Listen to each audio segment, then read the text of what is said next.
नमस्कार, मैं हूं मनोज वर्मा और आप देख रहे हैं उपचुनाव की जंग। मध्य प्रदेश में 1 लोकसभा और 3 विधानसभा सीटों पर उपचुनाव की जंग कौन जीतेगा, इसका फैसला 2 नवंबर को होगा। मतदाताओं ने प्रत्याशियों की किस्मत ईवीएम में कैद कर दी है। कोरोना की दूसरी लहर में 1 सांसद सदस्य और 3 विधायकों की मृत्यु के बाद ये सीटें खाली हुई थी। इस चुनाव में सत्ताधारी दल भाजपा और प्रमुख विपक्षी दल कांग्रेस की प्रतिष्ठा दांव पर है।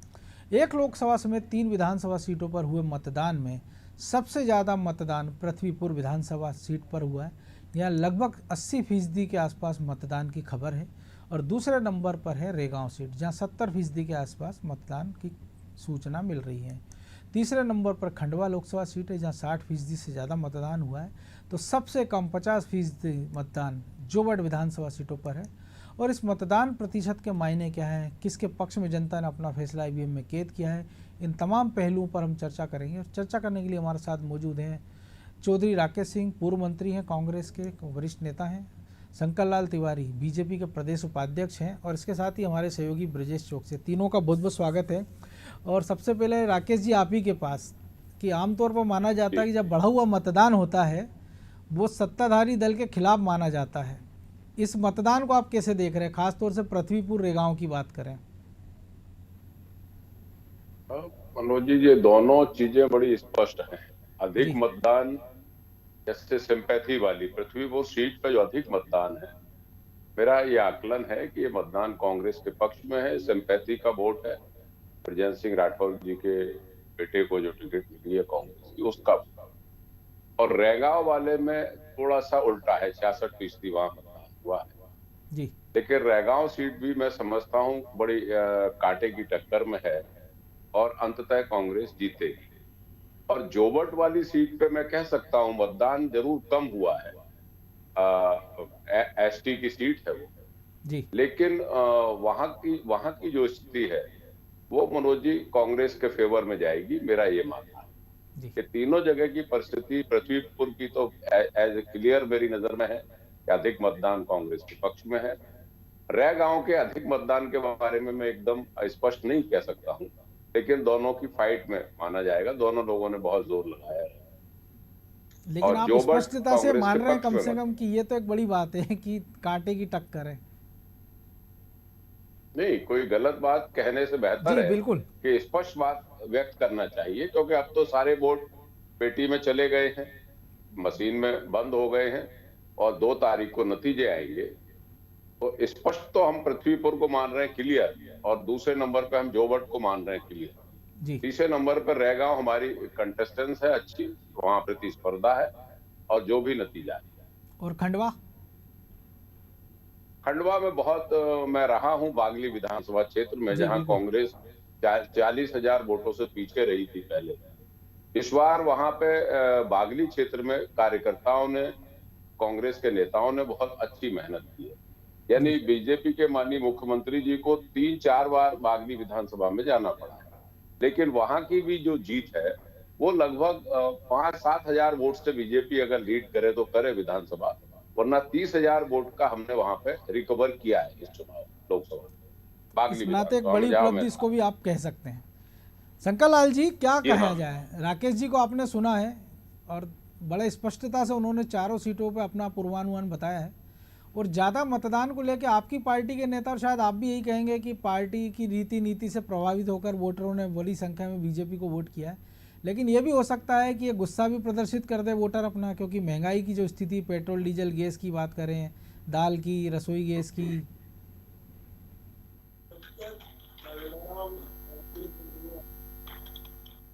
मैं हूँ चाहे आप हो चाहे जी। आपकी आवाज़ बहुत धीमी आ रही तिवारी जी। ये अभी राकेश जी की आज्ञा में बलिहार जाओ, उन्होंने बड़े प्यार से कह दिया पहले तो कि जहाँ अधिक मतदान होता है वहाँ बड़ा साफ है कि विपक्ष जीतता है। और पहले राउंड में तो उन्होंने पृथ्वीपुर भी जीती और घुमा फिरा करके गाँव भी जीत लिया। और वहां तो बता रहे हैं कि टीकमगढ़ में वो श्योर है और टीकमगढ़ में सिंपैथिक वोट है। अरे भाई, आपका विधायक जीता था वहाँ, निधन हो गया, अब इस नाते जो चीज आपको मिल चुकी थी वही आप फिर से मांगने गए थे, और वही हमारी स्थिति रह में थी। तो रह में तो हम स्पष्ट है राकेश जी, आप पश्चिमी पूर्व में स्पष्ट है।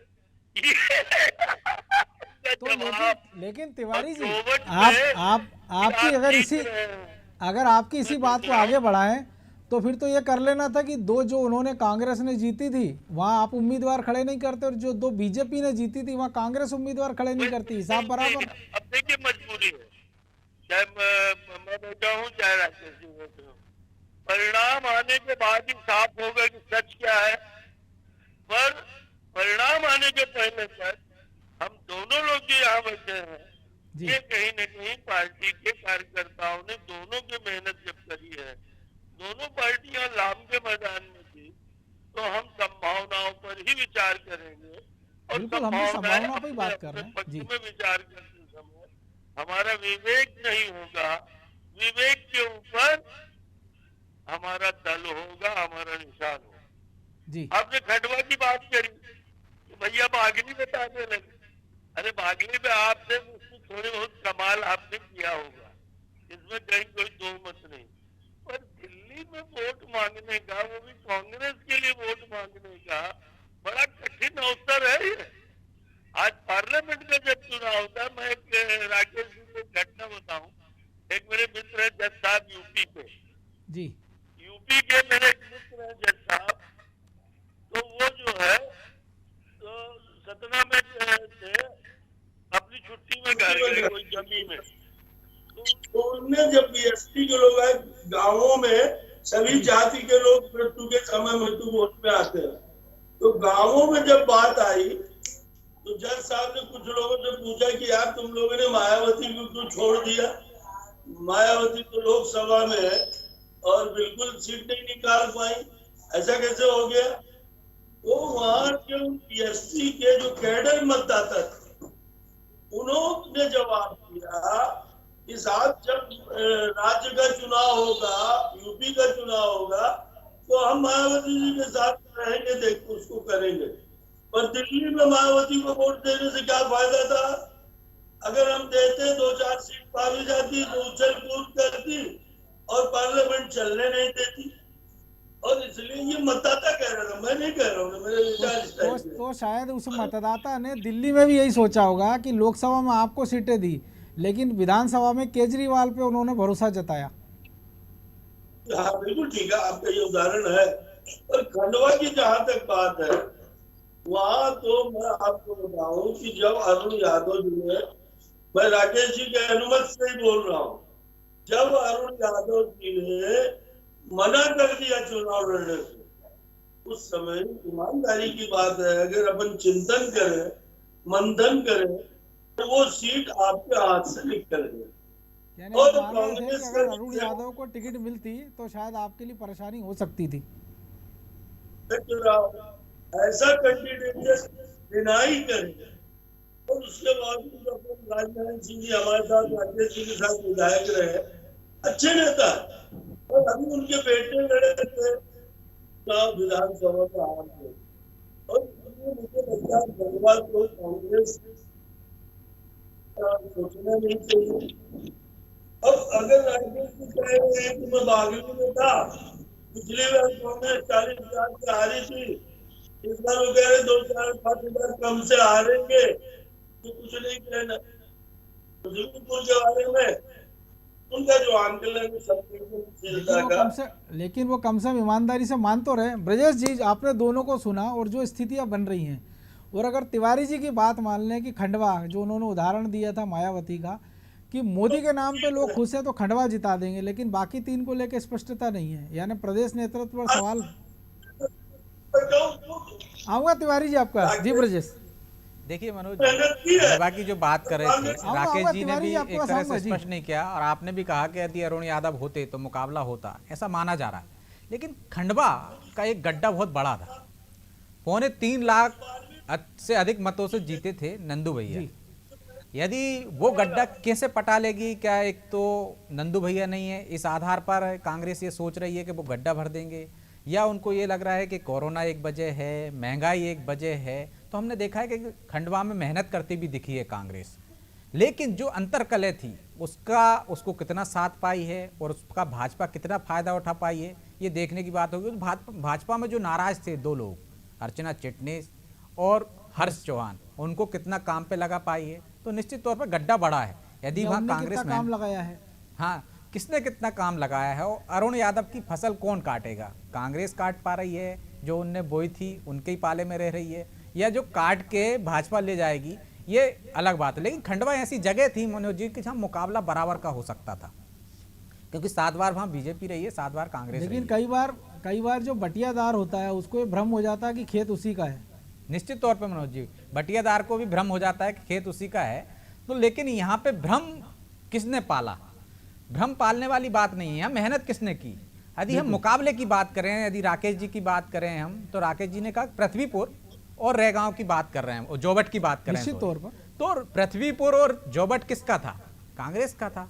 और पृथ्वीपुर में हमें मुकाबला दिख भी रहा है मनोज जी। यदि हम जो अंदाजा लगा सकते हैं आज जिस माहौल से, कि आप सोचिए कि सुबह से शाम तक भाजपा के लोग, भाजपा के जो चुनाव प्रबंधन का काम देख रहे हैं मंत्री भूपेंद्र सिंह, 21 शिकायतें हो चुकी चुनाव आयोग में। कांग्रेस ने भी शिकायतें कर दी और मामले भी वहां दर्ज हो चुके हैं, चाहे राकेश गिरी पे दर्ज हो चुका हो, चाहे या गणेशी लाल नायक पे दर्ज हो चुका हो। और वहां शिवराज जी को कहना पड़ रहा है कि जो आपके उम्मीदवार हैं नितेंद्र राठौर के चाचा, बोले गुंडागर्दी कर रहे हैं, बूथ कैप्चरिंग हो रही है। तो इससे लगता है जब एक प्रदेश का मुखिया कह रहा है और जब कमलनाथ जी कह रहे हैं कि नहीं वहां पे डराया जा रहा है, धमकाया जा रहा है, बूथ कैप्चरिंग हो रही है, तो कहीं ना कहीं कुछ ना कुछ गड़बड़ है। या तो हो सकता है भाजपा ने ये गेम प्लान किया हो कि गड़बड़ी हुई तो उन्होंने कहा शिकायतें हम भी कर दो, बाद में कांग्रेस जाके शिकायतें करे तो हम पहले जाके शिकायतें कर देते हैं, एक माहौल ठंडा और हमारे 2-4 लोगों पे कार्रवाई हो जाए, तो कहने को हो कि भाई निष्पक्षता से चुनाव हो रहा है, कार्रवाई कर रहा है प्रशासन अपनी जगह पे। या ये भी हो सकता है कि वाकई में वहां पे हो। तो ये जो मुकाबला दिख रहा है और जो वोट प्रतिशत हमें वहां बढ़ा हुआ दिख रहा है, तो ये किसके फेवर में जाएगा? एंटी इनकम्बेंसी है या वाकई में भाजपा का जो संगठन है और जो उसके कार्यकर्ता जिस तरह से काम करते हैं वो अपने मतदाता को निकाल के बूथ तक ले गए? यदि ऐसा इस मामले में सफल रही है भाजपा तो निश्चित तौर पर ये उसके फेवर में जा सकता है। यदि हम राकेश जी की बात माने कि लोगों में नाराजगी है, या कांग्रेस की बात माने कि महंगाई इतनी है, जो मुद्दे हैं, असल मुद्दे हैं जिनकी बात कर सकते हैं, निश्चित तौर पर महंगाई है। क्योंकि हमने दमोह में भी देखा था कि बढ़ा हुआ वोट था, लेकिन उसके जो नतीजे थे वो चौंकाने वाले थे। राकेश जी, एक और चीज है, कांग्रेस में हमने देखा कि अरुण यादव, ये लग रहा था कि शायद वही चुनाव लड़ेंगे, लेकिन पहले कमलनाथ जी ने कहा कि उन्होंने तो मुझसे कहा ही नहीं है, फिर सर्वे की बात आई और आपने टिकट दिया नारायण सिंह पुर्णी को। अब जब ये पता था कि 4 सीटों पर उपचुनाव होना और 6 महीने के अंदर, तो नितेंद्र राठौर का आपने जब टिकट घोषित किया है, बाकी की कल्पना वर्मा जो पहले भी चुनाव लड़ चुकी हैं, तो 4 सीटों पर अगर आप पहले उम्मीदवार घोषित कर देते तो शायद उनको एक लंबा समय मिलता है, जो नाराजगी है जनता की नब्ज पकड़ने का, वो एक बेहतर स्थिति में शायद कांग्रेस और होती। अगर आपकी भी माने कि 2 सीटों पर आप जीत रहे हैं, बाकी पे मुकाबला है, तो शायद और बेहतर स्थिति में होते आप। देखिए, पहली बात तो ये बता रहे हैं आप बार बार, आदरणीय तिवारी जी भी बता रहे हैं कि अरुण यादव को टिकट ना देके कांग्रेस ने वहां से कब्जा किया। मैं पहले आपसे ये अर्ज कर दूं कि अरुण यादव साहब ने खुद चुनाव न लड़ने से हामी भरी।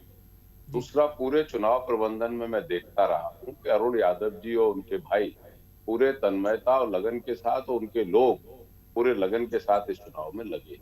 भारतीय जनता पार्टी की जहां तक बात की, नंद कुमार चौहान जी की डेथ के बाद, कोविड के बाद, ये कयास लगाया जा रहा था कि उनके चिरंजीव को, उनके पुत्र को वो टिकट पार्टी देगी। लेकिन भारतीय जनता पार्टी ने ये डिक्लेयर कर दिया है कि वो वंशवाद की परंपरा को अब आगे नहीं बढ़ाएगी, और उन्होंने अपना टिकट पाटिल जी को दिया। पाटिल वहां अननोन पर्सन, उनको खरगोन में जिला पंचायत के वो मेंबर थे, और वो भी उनको नंदू भैया ने बनाया। लेकिन आपको नहीं लग रहा जो आप कह रहे हैं, और शंकर लाल जी से भी पूछूंगा, क्योंकि भतीजा उड्डयन मंत्री है, सांसद है राज्यसभा में, और बुआ विधायक है, मंत्री हैं इसी मध्य प्रदेश में जी। अब मैं आपकी बात को बिल्कुल सहमत हूँ इस बात से, लेकिन मैं उनकी बात कर रहा हूँ कि जिन मंत्री जी का आप नाम ले रहे हो, भूपेंद्र सिंह जी ने टिकट के वितरण के पहले कहा कि वंशवाद की परंपरा नहीं चलेगी, और उन्होंने करके भी दिखाया। ना उन्होंने रैगांव में टिकट दिया बागली जी के परिवार को, ना उन्होंने नंद कुमार चौहान को टिकट दिया। एंटी इनकम्बेंसी नंद कुमार चौहान को ना टिकट देने की भी खंडवा खरगोन सीट पर, खंडवा बुरहानपुर सीट पर कांग्रेस के पक्ष में आएगी। आपने बात की बहन अर्चना चिटनिस जी की। अर्चना चिटनिस जी को तो एक मौका मिल गया, क्योंकि पाटिल उन्हीं के व्यक्ति थे, नंद कुमार चौहान जी के, उन्हीं में से उन्होंने कैंडिडेट बना दिया। तो उनकी तो ये मजबूरी होगी कि पाटिल उनसे अलग हो गए नंद कुमार चौहान के परिवार से, और नंद कुमार चौहान के परिवार को टिकट नहीं मिली, तो बहन जी ने उनकी मदद की पूरी पूरी। लेकिन कांग्रेस की जहां तक बात है, राजनारायण सिंह एक समझदार पॉलिटिशियन है, 3 बार एमएलए रहे हम लोगों के साथ, वरिष्ठ भी हैं। और ये जो वातावरण जो निर्मित हुआ है, मूल मुद्दा था, मैंने चुनाव में देखा है, महंगाई का। व्यक्ति बोलना नहीं चाह रहा था, लेकिन पेट्रोल से, खाद ना मिलने से, ये खाद तेल जो आता है, खाने वाला जो ऑयल है, उसके बढ़े हुए दामों की वजह से आम जनता बड़ी परेशान थी। और जहां तक आपने बात अभी भाई बता रहे थे हमारे मित्र के जो स्थिति रैगांव की और वहां की पृथ्वीपुर में तो साफ दिख रहा है कि वहां पे सिंपैथी वोट गया है, और जहां जहां ज्यादा वोट होता है वो सरकार के एंटी इनकम्बेंसी या सिंपैथी वोट माना जाता है, और यही गणित लागू होगा। अब चूंकि तिवारी जी उस जिले के रहने वाले, इसलिए मैं उस पर कोई टिप्पणी करूं तो मैंने छोड़ दिया था वो मैटर रैगांव वाला, इसलिए कि तिवारी जी बखूबी बता पाएंगे और दृढ़ता पूर्वक बता पाएंगे कि बीजेपी जीत रही है, कांग्रेस जीत रही है। लेकिन उन्होंने स्पष्ट ये नहीं कहा है, इसलिए मुझे दोबारा कहने में ये कहना पड़ रहा है कि 66% मतदान कांग्रेस के पक्ष में है।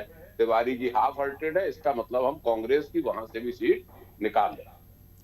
तिवारी जी, पृथ्वीपुर में जो कुछ मदद मिल रही, बिल्कुल आप ही से सवाल कर रहा हूं मैं कि पृथ्वीपुर में अगर नितेंद्र राठौर को सिंपैथी वोट मिल रहा है, तो आपने क्यों ये मौका गवा दिया खंडवा में और रेगांव में? क्योंकि जुगल किशोर बागरी के परिवार में भी टिकट दे सकते थे, और हर्षवर्धन को भी टिकट दिया जा सकता था, हर्ष सिंह को। और जो आप कह रहे हैं कि जीती हुई सीटें हैं, तो फिर आपने अपने कार्यकर्ता को क्यों नहीं उपरत किया है? जोवट में आप दूसरा कार्यकर्ता ले आए, पृथ्वीपुर में आप दूसरा ले आए, तो आपको तो ना सरकार बनने जाने का डर था, तो आप तो अपने किसी कार्यकर्ता को ओबलाइज कर सकते थे वहाँ। सबसे पहले तो राकेश जी को निवेदन कर लो, चाहे हम नेवर हाफ हार्टेड नहीं है, आप बैठे हो इसलिए आपको ऐसा लग रहा है कि हम हाफ।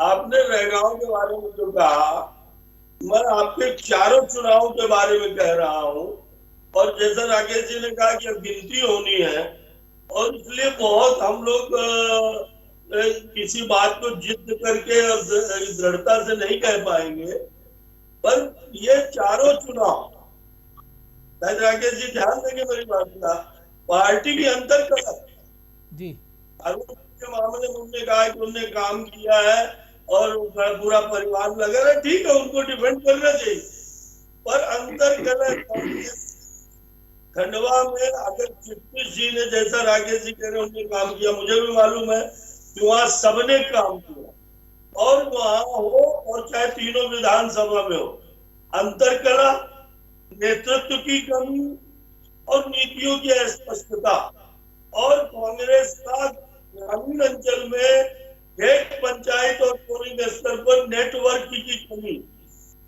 व्यक्तिगत रूप से संवेदना के नाम पर। तो आपको नहीं लग रहा है कि जो चिंता कांग्रेस को अपने संगठन की करना चाहिए वो आप कर रहे हैं उनकी चिंता? अपने संगठन कौशल से और जो काम किए शिवराज जी ने, उस दम पर जीत रहे हैं। रही रैगांव में टिकट देने की बात या खंडवा में, तो ये टिकट जो है हमारे यहाँ पार्टी तय करती है और उसमें तमाम बातें देखती है, तो कोई ऐसी बात भी नहीं है कि लड़के को टिकट दी जाए। कोई ऐसी स्थिति जीत के करीब होता है उसको टिकट देने का पार्टी प्रयास करती है, और मेरी पार्टी ने भी जीत के करीब वाले प्रत्याशियों को टिकट देने का काम किया है।